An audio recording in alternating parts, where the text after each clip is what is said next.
दोस्तों, एक गांव में एक लड़की रहती थी। वह देखने में बहुत कुरूप थी। उसका नाम नंदनी था, लेकिन गांव के ज़्यादातर लोग उसे बदसूरत लड़की कहकर बुलाया करते थे। वैसे नंदनी किसी की बात का भी बुरा नहीं मानती थी, क्योंकि वह अच्छी तरह जानती थी कि वह बहुत बदसूरत लड़की है। नंदनी बड़ी हो चुकी थी और अब उसके घर वालों को उसकी शादी की चिंता सताने लगी थी, क्योंकि नंदनी दिखने में बिल्कुल सुंदर नहीं थी। इसीलिए उसे कोई पसंद नहीं करेगा, यह सवाल घर वालों को खाया जा रहा था। लेकिन नंदनी अपनी ही दुनिया में खुश थी। उसे शादी करने की इच्छा नहीं थी। वह पुलिस में भर्ती होना चाहती थी, इसीलिए उसका ध्यान पुलिस की भर्ती में होता है। वह कॉलेज पहुंच चुकी थी। नंदनी के कॉलेज में एक बहुत बड़े डॉक्टर की लड़की पढ़ती थी, जिससे नंदनी की दोस्ती थी। नंदनी अक्सर अपनी सहेली से ही अपने दिल की बात कह पाती थी। नंदनी की सहेली उसे कभी हीन भावना से नहीं देखती थी, बल्कि दोनों में सगी बहनों से बढ़कर प्यार था। एक दिन नंदनी अपनी सहेली के साथ उसके घर खाना खाने जाती है। घर में नंदनी की सहेली के माता पिता उसका स्वागत शाही अंदाज में करते हैं और नंदनी के खाने के लिए एक से एक उत्तम व्यंजनों की सजावट करते हैं। खाना पीना होने के बाद नंदनी अपनी सहेली के साथ जाकर उसके कमरे में बैठ जाती है और कुछ घंटों की गपशप के बाद नंदनी अपने घर वापस आ जाती है। नंदनी के मामा उसकी शादी के लिए एक लड़के का रिश्ता लाए होते हैं, जो कि बैंक मैनेजर के पद पर नौकरी करता है। नंदनी पुलिस ऑफिसर बनना चाहती है और इसलिए वह शादी के लिए तैयार नहीं थी। वह अपने माता पिता से रिश्ते के लिए मना कर देती है, जिस वजह से नंदनी के मामा जी नाराज होकर चले जाते हैं। नंदनी के माता पिता उसके ऊपर बहुत गुस्सा होते हैं और उसे खरी खोटी सुनाते हुए कहते हैं, कल मुही कलूटी कहीं की, तेरी सूरत देख के तो वैसे भी कोई शादी नहीं करेगा, और अगर कोई फंस रहा है तो अपना बंदरिया जैसा मुंह बंद रखा कर, ताकि तेरी शादी हो सके। और नंदनी दुखी होकर अपने कमरे चली जाती है और रोने लगती है। नंदनी अपनी किस्मत को कोसते हुए सोचती है कि इस जिंदगी से छुटकारा पा लूं तो सब खुश हो जाएंगे। लेकिन वह साहसी लड़की थी, इसलिए आत्महत्या का विचार उसके दिमाग में ज़्यादा देर नहीं टिकता और वह अपने आंसू पोंछते हुए अपनी पढ़ाई में लग जाती है।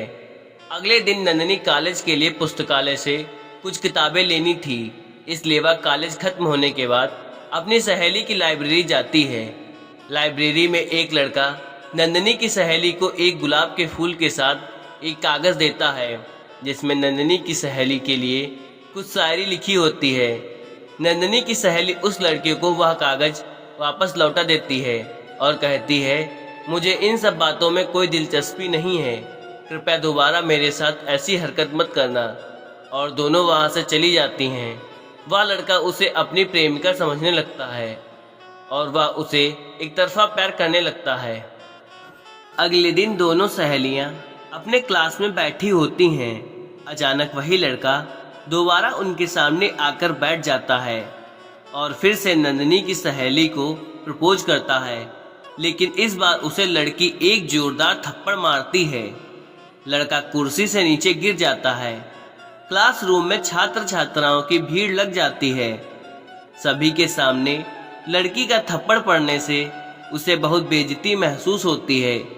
वह गुस्से से क्लासरूम से बाहर चला जाता है और अब वह अपनी बेइज्जती का बदला लेना चाहता था। इसीलिए वह एक फैक्ट्री से मैनेजर के जरिए पैसे देकर तेजाब की व्यवस्था करता है और कॉलेज की छुट्टी होने के समय गेट के पास खड़ा हो जाता है। जैसे ही नंदनी और उसकी सहेली वहां आते हैं, वह लड़का अपने पीछे तेजाब छुपाकर उनके सामने आ जाता है और नंदनी से वहां से दूर जाने को कहता है।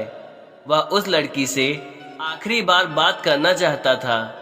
तब नंदनी थोड़ा दूर हटने लगती है, लेकिन जैसे ही नंदनी की नज़र खोलते हुए तेजाब पर पड़ती है, तो वह अपनी सहेली को जोर जोर से चिल्लाते हुए भागने को कहती है और वह लड़का तेजाब उस लड़की के चेहरे पर फेंक देता है।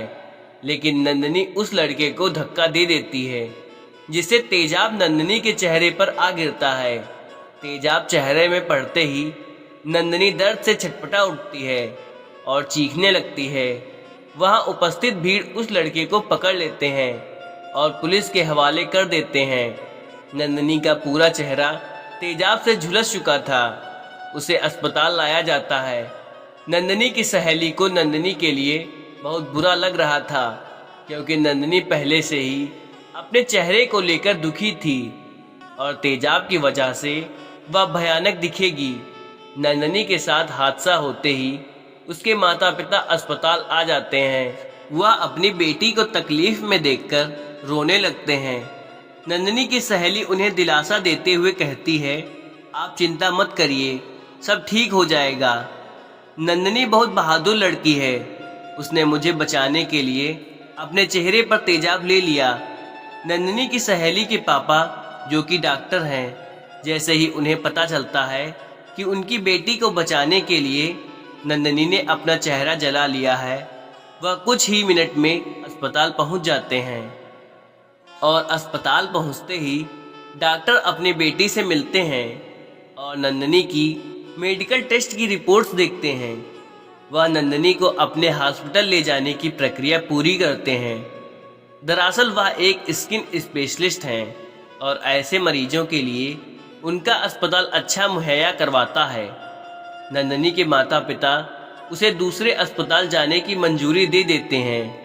दरअसल वह मन ही मन सोच रहे थे कि नंदनी ना बचे तो ठीक है, क्योंकि इतनी बड़ी जिंदगी में वह किसके सहारे जिएगी। वह अपनी बेटी के भविष्य के लिए चिंतित थे, लेकिन होनी को कुछ और ही मंजूर था। 1 महीने के इलाज के बाद नंदनी का ऑपरेशन पूरा हो चुका था और जैसे ही डॉक्टर उसका चेहरा खोलते हैं, वह किसी खूबसूरत अप्सरा की तरह लग रही थी। डॉक्टर नंदनी को कहते हैं, बेटी, तुम्हें बहुत बड़ा झटका लगने वाला है, क्या तुम तैयार हो? नंदनी को थोड़ा तकलीफ हो रही थी। वह हिम्मत करके अपने बिस्तर में बैठ जाती है और डॉक्टर जैसे ही उसके सामने आईना लाते हैं, नंदनी के होश उड़ जाते हैं। नंदनी को यकीन नहीं होता है कि वह इतनी सुंदर बन सकती है। अब वह बदसूरत लड़की नहीं है, बल्कि एक खूबसूरत परी दिखने लगी थी। नंदनी की सहेली उसे देखकर खुश हो जाती है। दोस्तों, इसी शीर्षक में एक और कहानी पेश करता हूँ, सन्यासी की जड़ी बूटी। बहुत समय पहले की बात है। एक वृद्ध सन्यासी हिमालय की पहाड़ियों में कहीं रहता था। वह बड़ा ज्ञानी था और उसकी बुद्धिमत्ता की ख्याति दूर दूर तक फैली थी। एक दिन एक औरत उसके पास पहुंची और अपना दुखड़ा रोने लगी। बाबा, मेरा पति मुझसे बहुत प्रेम करता था, लेकिन वह जब से युद्ध से लौटा है ठीक से बात तक नहीं करता। सन्यासी बोला, युद्ध लोगों के साथ ही करता है। महिला ने विनती करते हुए कहा, लोग कहते हैं कि आपकी दी हुई जड़ी बूटी इंसान में फिर से प्रेम उत्पन्न कर सकती है। कृपया आप मुझे वो जड़ी बूटी दे दो। सन्यासी ने कुछ सोचा और फिर बोला, देवी, मैं तुम्हें वह जड़ी बूटी जरूर दे देता, लेकिन उसे बनाने के लिए एक ऐसी चीज चाहिए जो मेरे पास नहीं है। महिला बोली, आपको क्या चाहिए? मुझे बताइए, मैं लेकर आऊंगी। सन्यासी बोला, मुझे बाघ की मूंछ का बाल चाहिए। अगले ही दिन महिला बाघ की तलाश में जंगल में निकल पड़ी। बहुत खोजने के बाद उसे नदी के किनारे एक बाघ दिखा। बाघ उसे देखते ही दहाड़ा। महिला सहम गई और तेजी से वापस चली गई। अगले कुछ दिनों तक यही हुआ। महिला हिम्मत करके उस बाघ के पास पहुंचती और डरकर वापस चली जाती। महीना बीतते गए। बाघ को महिला की मौजूदगी की आदत पड़ गई और अब वह उसे देखकर सामान नहीं रहता। अब तो महिला बाघ के लिए मांस भी लाने लगी और बाघ बड़े चाव से उसे खाता। उनकी दोस्ती बढ़ने लगी और अब महिला बाघ को थपथपाने भी लगी। और देखते देखते एक दिन वो भी आ गया जब उसने हिम्मत दिखाते हुए बाघ की मूंछ का एक बाल भी निकाल लिया। फिर क्या था, वह बिना देरी किए सन्यासी के पास पहुंची और बोली, बाबा, मैं बाल ले आई। तब बाबा बोले, बहुत अच्छे। और ऐसा कहते हुए सन्यासी ने बाल को जलती हुई आग में फेंक दिया। महिला घबराते हुए बोली, अरे ये बाबा क्या किया? आप नहीं जानते, इस बाल को लाने के लिए मैंने कितने प्रयत्न किए और आपने इसे जला दिया। अब मेरी जड़ी बूटी कैसे बनेगी? सन्यासी बोला, अब तुम्हें किसी जड़ी बूटी की जरूरत नहीं है। जरा सोचो, तुमने बाघ को किस तरह अपने वश में किया। जब एक हिंसक पशु को धैर्य और प्रेम से जीता जा सकता है, तो क्या एक इंसान को नहीं? जाओ, जिस तरह तुमने बाघ को अपना मित्र बना लिया, उसी तरह अपने पति के अंदर प्रेम भाव जागृत करो। महिला सन्यासी की बात समझ गई। अब उसे उसकी जड़ी बूटी मिल चुकी थी। दोस्तों, अगर वीडियो अच्छी लगी हो तो एक लाइक शेयर जरूर करें। धन्यवाद।